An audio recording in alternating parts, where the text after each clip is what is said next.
எல்லாரும் என் அடிக்கு சித்திரவதை பண்ணுவாங்களே, கண்ணுக்கு தெரியல. நான் நிரபராதின்னு உனக்கு தெரியுமில்ல, அதையா நீ அவங்க கிட்ட முன்ன வந்து சொல்லல? நான் இருக்கப்படாதுன்னு நீ முடிவு பண்ணிட்ட, அப்படித்தானே? அட பாவி, சாமி அவனுக்கு போடா போன, இதுக்காக அவனுக்கு தோறு போட்டு வளர்த்தேன்.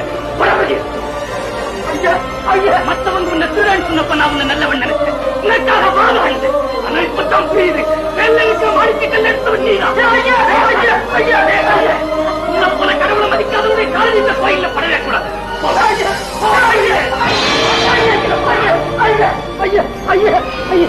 என்ன மன்னிச்சிருவீங்க, என்ன காப்பாத்துல தெய்வம் கைவிட்டு அவன் காலில் விழுந்து கதறி அழைச்சாயா போன.